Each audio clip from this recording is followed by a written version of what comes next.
Hello friends, welcome to Vandana study classes. मैं आपकी दोस्त वंदना और आज हम करने वाले हैं टीचिंग मेथड्स और पैडागोजी से इम्पॉर्टेंट क्वेश्चंस। टीचिंग मेथड्स यानी शिक्षण विधियाँ और शिक्षा शास्त्र पैडागोजी से रिलेटेड क्वेश्चंस। आज जो मैं क्वेश्चंस लेके आई हूँ ये क्वेश्चन बहुत ही इंपॉर्टेंट एंड सिलेक्टेड क्वेश्चंस हैं और इसमें से एग्ज़ाम में क्वेश्चंस आने के डेफिनेटली पूरे चांसेस हैं। तो वीडियो को मिस मत कीजिएगा, वीडियो को लास्ट तक देखिएगा, जिससे कि आपका अगर एग्ज़ाम में कोई क्वेश्चन आता है तो वो आपका मिस नहीं होगा। ठीक है फ्रेंड्स, तो चलिए स्टार्ट करते हैं। वीडियो स्टार्ट करने से पहले अगर आपने मेरे चैनल को सब्सक्राइब नहीं किया है वंदना स्टडी क्लासेस के नाम से, तो सब्सक्राइब कर लीजिएगा और वीडियो को लास्ट तक देखिएगा। अगर वीडियो आपको पसंद आती है तो वीडियो को लाइक करके जाइएगा। ठीक है फ्रेंड्स, तो चलिए स्टार्ट करते हैं। फर्स्ट क्वेश्चन है आज का, निम्नलिखित में से असत्य कथन का चयन कीजिए। निम्नलिखित में से असत्य कथन का चयन कीजिए। ये कुछ स्टेटमेंट्स दी गई हैं 4 और आपको बताना है इसमें से सही कौन सा है और गलत कौन सा है। आप वीडियो के साथ साथ अपने जो है आंसर्स कमेंट बॉक्स में देते चलिएगा, जिससे कि आप चेक कर सकते हैं कि आपकी तैयारी जो है रीट एग्ज़ाम की कैसी चल रही है। ठीक है फ्रेंड्स, तो स्टेटमेंट है ये, शिक्षा में लक्ष्य मार्ग निर्देश का कार्य करते हैं। शिक्षा में लक्ष्य मार्ग निर्देश का कार्य करते हैं। शिक्षा में उद्देश्य कक्षा कक्ष तथा विद्यालय तक सीमित नहीं रहते हैं। तो इसमें हमें अब ये बताना है इन सब में कि इसमें असत्य यानी गलत कौन सा है। शिक्षा में उद्देश्यों का निर्धारण मनोविज्ञान के द्वारा किया जाता है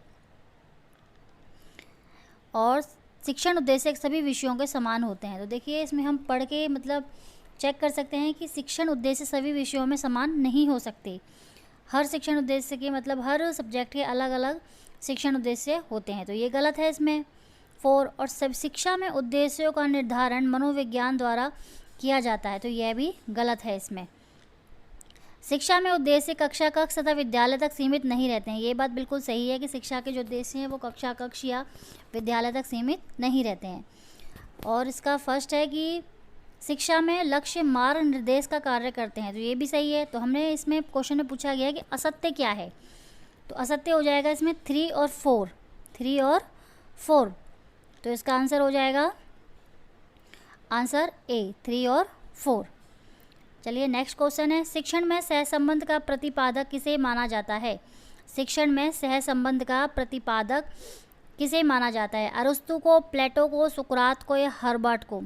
तो शिक्षण में सहसंबंध का प्रतिपादक किसे माना। सहसंबंध मतलब कोरिलेशन, सहसंबंध मतलब एक विषय का दूसरे विषय के साथ संबंध, कोरिलेशन माना। किसे माना जाता है इसका जो है प्रतिपादक, अरस्तु को, प्लेटो को, सुकरात को या हर्बर्ट को। तो इसका सही आंसर होगा हर्बर्ट को। फ्रेंड्स वीडियो को लास्ट तक देखिएगा, सारे क्वेश्चन देखिएगा, आपको डेफिनेटली बहुत अच्छा लगेगा। आपको ऐसा लगेगा कि सच रियल में हमारी तैयारी अच्छी चल रही है। नेक्स्ट है, सहसंबंध किससे स्थापित है। सहसंबंध यानी कोरिलेशन किससे संबंधित है। किसी विषय के विशेष अध्ययन से, विभिन्न विषयों के आपसी संबंध से, विभिन्न विषयों के पृथक पृथक अध्ययन से या यह सभी से। तो इसका आंसर क्या हो जाएगा, सहसंबंध किससे संबंधित है, तो विभिन्न विषयों के आपसी संबंध से संबंधित होता है। नेक्स्ट है, भारत में विभिन्न विषयों को समन्वित करने का सर्वप्रथम प्रयास किसने किया था। भारत में विभिन्न विषयों को समन्वित रिलेट करने का प्रयास सर्वप्रथम किसने किया था। महात्मा गांधी ने, जवाहरलाल नेहरू ने, गोपाल कृष्ण गोखले ने, रविन्द्रनाथ टैगोर ने। तो सभी विषयों को समन्वित एक साथ करने का प्रयास किसने किया था, तो ये किया था ये किया था, इसका आंसर हो जाएगा ए, महात्मा गांधी ने। क्वेश्चंस का लेवल बहुत अच्छा है, मैं बहुत अच्छे लेवल के क्वेश्चन लेके आई हूँ, जिससे कि आपकी तैयारी को एक अच्छा तैयारी और बेहतर हो सके। ठीक है फ्रेंड, तो नेक्स्ट क्वेश्चन है, पाठ्यक्रम के प्रकार हैं। पाठ्यक्रम के प्रकार किस प्रकार के होते हैं, विषय केंद्रित, बाल केंद्रित, अनुभव केंद्रित या उपरोक्त सभी। तो पाठ्यक्रम किस प्रकार का होता है, विषय केंद्रित भी होता है, बाल केंद्रित भी है और अनुभव केंद्रित पे। तो इसका सही आंसर हो जाएगा आंसर डी। नेक्स्ट है, पाठ्यक्रम का क्षेत्र क्या होता है, पाठ्यक्रम का करिकुलम का क्षेत्र क्या बताया है इसमें। संकुचित बताया है, अर्धव्यापक बताया है, व्यापक बताया है, उपरोक्त सभी बताया है। तो पाठ्यक्रम का जो क्षेत्र होता है फ्रेंड्स वो होता है व्यापक स्तर पर होता है। नेक्स्ट है पाठ्यक्रम मनोविज्ञान के किस विचारधारा पर आधारित है। देखिए बहुत इंपॉर्टेंट क्वेश्चन है ये। जो पाठ्यक्रम होता है हमारा, मतलब जो करिकुलम होता है वो साइकोलॉजी के किस विचारधारा पर आधारित है। मनोविश्लेषण विचारधारा पे, प्रयोगात्मक विचारधारा पे, गेस्टाल्टवादी विचारधारा पे या नैतिक विचारधारा पे। तो इसका जो सही आंसर हो जाएगा वो हो जाएगा गेस्टाल्टवादी विचारधारा पे आधारित है। नेक्स्ट क्या है, पाठ्यक्रम लक्ष्य प्राप्ति का डैश होता है। जो पाठ्यक्रम होता है वो लक्ष्य प्राप्ति का क्या होता है, वो क्या होता है, साधन है, साध्य है, साधन व साध्य दोनों है या कोई नहीं है। तो इसका सही आंसर हो जाएगा पाठ्यक्रम लक्ष्य प्राप्ति का साधन होता है, ए। नेक्स्ट क्वेश्चन है 9 नंबर का, पाठ्यक्रम का निर्माण अधिगम के किस सिद्धांत पर आधार पर किया जाता है। पाठ्यक्रम का जो निर्माण है वो अधिगम के किस सिद्धांत के आधार पर किया जाता है। क्रिया प्रसूप सिद्धांत, अंतर्दृष्टि व सूच का सिद्धांत, शास्त्रीय अनुबंधन का सिद्धांत, अनुभवजन्य का सिद्धांत। पाठ्यक्रम का निर्माण, देखिए यही क्वेश्चन अभी इस पहले भी दिया गया था, ये घुमा के फिर पूछा गया है कि पाठ्यक्रम का निर्माण अधिगम के किस सिद्धांत पर किया जाता है। तो ये हो जाता है अंतर्दृष्टि व सूच का सिद्धांत, और इसी को हम कहते हैं गेस्टाल्टवादी सिद्धांत भी कहते हैं। ठीक है फ्रेंड्स। नेक्स्ट है 10 नंबर का क्वेश्चन, शिक्षा के क्षेत्र में पाठचर्या का तात्पर्य क्या है। शिक्षा के क्षेत्र में पाठचर्या का क्या तात्पर्य है। विद्यालय की आंतरिक गतिविधियाँ, शिक्षण विधियाँ, मूल्यांकन प्रक्रिया या विद्यालय का संपूर्ण कार्यक्रम। तो देखिए पाठचर्या का मतलब होता है संपूर्ण कार्यक्रम विद्यालय का। ऐसा नहीं कि बच्चा स्कूल में जाके, विद्यालय में जाके सिर्फ पढ़ाई करता है, वही विद्यालय का या छात्र का पाठ्यक्रम होता है। संपूर्ण गतिविधियाँ, उसका खेलना, उसका मतलब खेलना, घूमने जाना, ट्रिप पे जाना, पढ़ना, उसका बिहेवियर, ये सब कुछ उसके पाठ्यक्रम के अंदर आता है। नेक्स्ट है एनसीएफ 2005 बल देता है। एनसीएफ 2005 किस चीज़ पे बल देता है। करके सीखना, रखने पर, कुसमायोजन पे, इनमें से कोई नहीं। देखिए एनसीएफ और ये आरटीई जो ऐसे टॉपिक हैं कि आपके एग्ज़ाम में इसमें से 2 क्वेश्चन डेफिनेटली इनसे आते ही हैं। ठीक है फ्रेंड्स। तो ये आपको बहुत डिटेल में और बहुत अच्छे से करने होते हैं, क्योंकि इसमें से 1 से 2 क्वेश्चन डेफिनेटली आते ही हैं इन दोनों टॉपिकों से। तो एनसीएफ 2005 बल देता है करके सीखने पर, रखने पर, कुसमायोजन पर, इनमें से कोई नहीं। यदि आप लोग ये चाहते हैं कि मैं इस पे एनसीएफ पे आरटी पे वीडियो बनाऊं, तो आप मुझे कमेंट बॉक्स पे ज़रूर लिख के बताइएगा। तो मैं एनसीएफ, आरटी या कोई भी अदर टॉपिक जिस पे आप वीडियो चाहते हैं, तो मैं उस पर डिटेल में विद एक्सप्लेनेशन, कंप्लीट एक्सप्लेनेशन मैं आपको उस पर वीडियो बना के वीडियो बनाऊंगी। तो इस एनसीएफ 2005 किस पे बल देता है। तो ये बल देता है करके सीखने पर। नेक्स्ट है एनसीएफ 2005 का आदर्श वाक्य क्या है। एनसीएफ 2005 का आदर्श मतलब सेंटेंस क्या है, मोटो क्या है। सब बढ़ें, सब पढ़ें, सबका साथ सबका विकास, शिक्षा बिना बोझ के, या यह सभी। तो एनसीएफ 2005 का जो है आदर्श वाक्य वो है शिक्षा बिना बोझ के। नेक्स्ट है यशपाल समिति के अनुसार प्राथमिक कक्षा के बालक के विद्यालय बस्ते का औसत वजन कितना है। यशपाल समिति किससे रिलेटेड है। ये क्वेश्चन कई बार पूछा जाता है कि यशपाल समिति एनसीएफ 2005 से ही रिलेटेड है। यशपाल समिति की सिफारिश पर ही एनसीएफ 2005 बना था। यशपाल जो है इस समिति के हेड थे। तो उनके अनुसार प्राथमिक कक्षा के जो बच्चे होते हैं उनके विद्यालय के बस्ते का बोझ वजन कितना होना चाहिए। 5 किलो, 6 किलो, 4 किलो या 3 किलो। तो इसका सही आंसर हो जाएगा 4 किलो। नेक्स्ट है एनसीएफ 2005 के अनुसार अध्यापक की भूमिका कैसी है। अध्यापक की भूमिका कैसी होती है। अधिगमकर्ता की, समायोजनकर्ता की, उत्प्रेरक व सुविधादाता की, या यह सभी। तो इसका सही आंसर हो जाएगा उत्प्रेरक व सुविधादाता की। एनसीएफ के अकॉर्डिंग अध्यापक की, जो टीचर की जो भूमिका होती है वो होती है उत्प्रेरक व एक सुविधादाता की। नेक्स्ट है यदि बच्चे फेल होते हैं तो वो क्या दर्शाते हैं। मतलब ये बहुत इंपॉर्टेंट क्वेश्चन है, पूछा भी गया है कई बार ये कि यदि कोई बच्चा स्कूल में फेल होता है तो उससे क्या दर्शाता है। वो अपनी असफलता को दर्शाता है, वो स्कूल की असफलता को दर्शाता है, समाज की असफलता को दर्शाता है, या परिवार की असफलता को दर्शाता है। तो ये चीज़ आप बिल्कुल ध्यान रखिएगा कि अगर कोई बच्चा फेल होता है तो वो पूरे स्कूल की असफलता को दर्शाता है। उसमें उस बच्चे की कोई गलती नहीं मानी जाती, बल्कि उस स्कूल की जहाँ वो पढ़ रहा है उस स्कूल की वहाँ के मैनेजमेंट की ये गलती मानी जाती है, उनकी असफलता को दर्शाता है।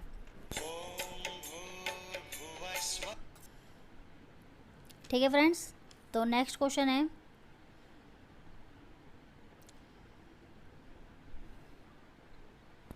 एक शिक्षक विद्यार्थियों को मानदंड देते हैं और कहते हैं कि वे उन पर आधारित अपनी परियोजना का आकलन करें।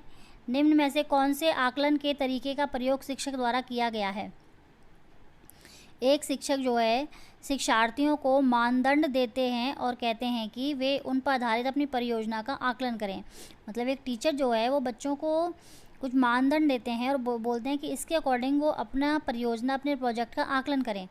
तो बताइए इनमें से आकलन के कौन से तरीके का प्रयोग शिक्षक द्वारा किया गया है? स्व आकलन, संकलनात्मक आकलन, रचनात्मक आकलन या योगात्मक आकलन। तो इसमें जो सही आंसर हो जाएगा, इसमें जो टीचर के द्वारा करवाया जा रहा है बच्चे से वो है स्व आकलन, मतलब सेल्फ असेसमेंट करवाया जा रहा है बच्चे से। नेक्स्ट है, अध्यापक के मनोवैज्ञानिक गुण कौन से हैं? बाल मनोविज्ञान का ज्ञान, प्रभावी समायोजन क्षमता, बालक की व्यक्तिगत विविधताओं का ज्ञान या उपरोक्त सभी। तो ये सभी एक अध्यापक के मनोवैज्ञानिक गुण होने चाहिए। नेक्स्ट है, कक्षा में प्रतिभाग ना करने वाले विद्यार्थियों को अभिप्रेरित करने हेतु शिक्षक को क्या करना चाहिए? मतलब कोई बच्चा अगर कक्षा में पार्टिसिपेट नहीं कर रहा है किसी भी एक्टिविटी में, तो उससे टीचर को उसे मोटिवेट करने के लिए क्या करना चाहिए? उसे प्रश्न पूछते रहने चाहिए, कक्षा में बोलने के लिए कहना चाहिए, सामने की पंक्ति में बैठाना चाहिए या नेत्र संपर्क करते रहना चाहिए। तो इसमें सबसे जो बेस्ट आंसर होगा वो होगा नेत्र संपर्क करना चाहिए, आई कॉन्टैक्ट।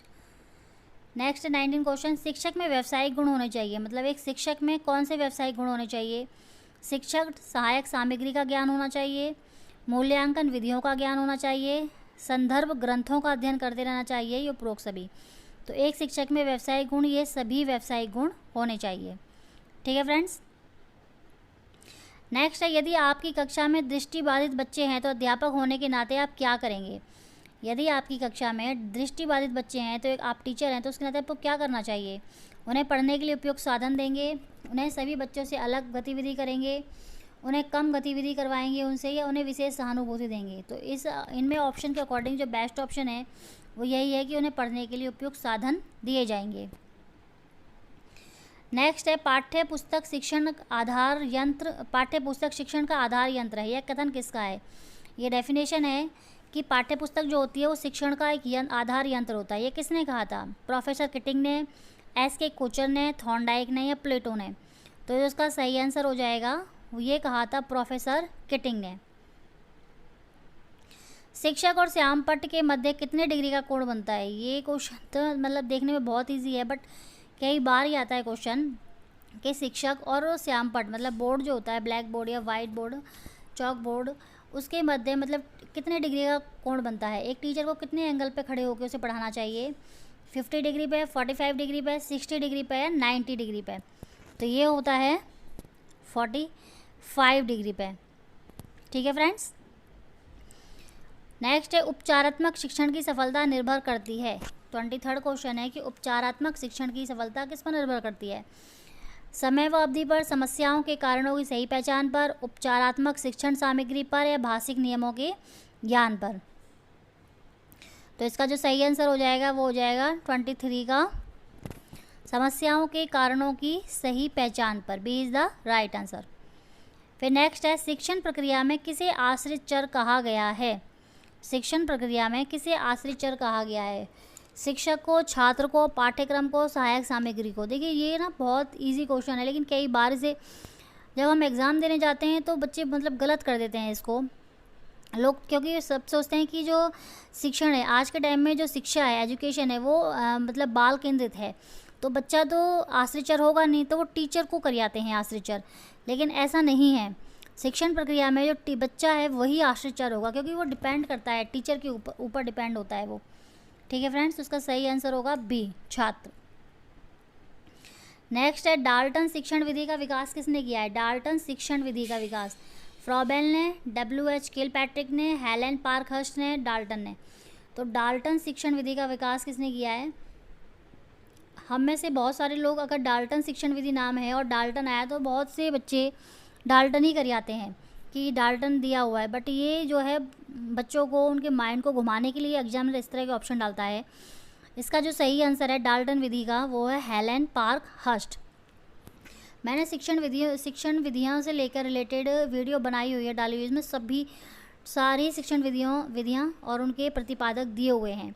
मैं डिस्क्रिप्शन में उस वीडियो का लिंक दे दूँगी, आप चाहे तो वहाँ जाकर इस वीडियो को देख सकते हैं। 10 से 15 मिनट की वीडियो है जिसमें सभी शिक्षण विधियाँ और उनके प्रतिपादक मैंने एक्सप्लेन किए हुए हैं। अगर आप वो वीडियो एक से दो बार देख लेंगे तो डेफिनेटली विधियों से तो रिलेट कोई क्वेश्चन आपका गलत नहीं होगा। ठीक है फ्रेंड्स, तो चलिए स्टार्ट आगे करते हैं। 26 से अंधे बालकों को शिक्षण देने के लिए कौन सी पद्धति है या कौन सी विधि है? तो अंधे बालकों को देने के लिए हम सब अच्छे से जानते हैं कौन सी पद्धति है, ब्रेल लिपि। ब्रेल लिपि किसने दी थी? तो लुइस ब्रेल ने दी थी। और लुइस ब्रेल कहाँ के थे? तो ये थे फ्रांस के। नेक्स्ट है हर्बर्ट की पंचपदी प्रणाली में कौन सा पद नहीं है? देखिए ये हर्बर्ट की पंचपदी प्रणाली जो है उसमें 5 पद दिए हुए हैं और यहाँ क्वेश्चन है कि कौन सी नहीं है, मतलब 4 पद तो उसके हैं और एक पद उसमें से नहीं है। तो कौन सा नहीं है? प्रस्तावना, प्रस्तुतिकरण, उद्देश्य या मूल्यांकन। तो हर्बर्ट की पंचपदीय प्रणाली में कौन सा पद नहीं है? तो इसका जो सही आंसर हो जाएगा वो होगा मूल्यांकन। पंचपदीय प्रणाली में मूल्यांकन नहीं है। हर्बर्ट की जो पंचपदीय प्रणाली है उसमें देखिए प्रस्तावना है, पहला प्रस्तावना, फिर प्रस्तुतिकरण, फिर तुलना होता है, फिर सामान्यीकरण या उद्देश्य कह सकते हैं, और फिर लास्ट में प्रयोग होता है, लेकिन उसमें मूल्यांकन का कहीं भी जिक्र नहीं है। ठीक है फ्रेंड्स, नेक्स्ट है 28 का विज्ञान शिक्षण की वह विधि जिसमें विद्यार्थी को एक खोजी के रूप में कार्य करने का अवसर दिया जाता है कहलाती है। विज्ञान शिक्षण की विधि जिसमें कि कोई विद्यार्थी जो है एक खोजी के रूप में कार्य करता है, कौन सी विधि है? प्रयोगशाला विधि है, ह्यूरिस्टिक विधि है, समस्या समाधान या परियोजना विधि है। तो इसमें सही आंसर हो जाएगा ह्यूरिस्टिक विधि। और हम ह्यूरिस्टिक विधि को खोज विधि, अनुसंधान विधि या अन्वेषण विधि भी कहते हैं। ठीक है फ्रेंड्स, नेक्स्ट है ज्ञानात्मक पक्ष का अंतिम स्तर क्या है? ज्ञानात्मक पक्ष का अंतिम स्तर क्या है? विश्लेषण, संश्लेषण, मूल्यांकन या ज्ञान। ज्ञानात्मक पक्ष किसका दिया हुआ है? तो ये BS ब्लूम के दिए हुए हैं 3 पक्ष, मूल्यांकन आयाम के नाम से। ठीक है, इन्होंने 3 पक्ष दिए हैं, ज्ञानात्मक, भावात्मक और क्रियात्मक। तो पहला है ये ज्ञानात्मक पक्ष बहुत इंपॉर्टेंट है, इसके 6 चरण हैं, जो डेफिनेटली एक ना एक इसमें पूछ लिया जाता है। तो इसका अंतिम चरण कौन सा है? तो इसका अंतिम चरण है इसमें मूल्यांकन, और पहला चरण पूछा जाए तो पहला ज्ञान होगा। नेक्स्ट है किंडरगार्टन विधि। किंडरगार्टन विधि के बहुत से गुण हैं, परंतु इस विधि में मुख्य रूप से महत्वपूर्ण है, मतलब किंडरगार्टन जो विधि है उसके बहुत सारे गुण हैं, लेकिन महत्वपूर्ण क्या है इसमें? निरीक्षण द्वारा सीखना, अंतर्दृष्टि द्वारा सीखना, समीपता द्वारा सीखना या खेल द्वारा या करके सीखना। तो ये इसमें बेस्ट सबसे इम्पॉर्टेंट है। किंडरगार्टन में खेल में सिखाया था इन्होंने, खेल एवं करके सीखना। ठीक है फ्रेंड्स, तो ये थी आज की वीडियो के 30 क्वेश्चन शिक्षा शास्त्र एवं टीचिंग मेथड से रिलेटेड। ये क्वेश्चन आपको कैसे लगे आप मुझे कमेंट बॉक्स में ज़रूर बताइएगा। और अगर आपने अभी तक चैनल को सब्सक्राइब नहीं किया है तो चैनल को सब्सक्राइब कर लीजिएगा, वंदना स्टडी क्लासेस के नाम से है, और वीडियो को लाइक करके ज़रूर जाइएगा। देखिए फ्रेंड्स, सब्सक्राइब करने से या लाइक करने से आपका कोई चार्ज नहीं लगेगा, ये फ्री है आपके लिए। बट इससे क्या है कि हम लोगों को जो है मोटिवेशन मिलता है, ताकि हम आपके लिए आगे से और अच्छी वीडियो बना सकें। ठीक है फ्रेंड्स, तो प्लीज़ लाइक करके जाइएगा और चैनल को सब्सक्राइब कर लीजिएगा, ताकि आने वाली वीडियो का नोटिफिकेशन आपको सबसे पहले मिले। और अगर आप किसी और टॉपिक से रिलेटेड कोई वीडियो चाहते हैं एक्सप्लेन के साथ डिटेल में, तो आप मुझे कमेंट बॉक्स में ज़रूर बताइएगा। ठीक है फ्रेंड्स, तो आज के लिए इतना ही। Thank you.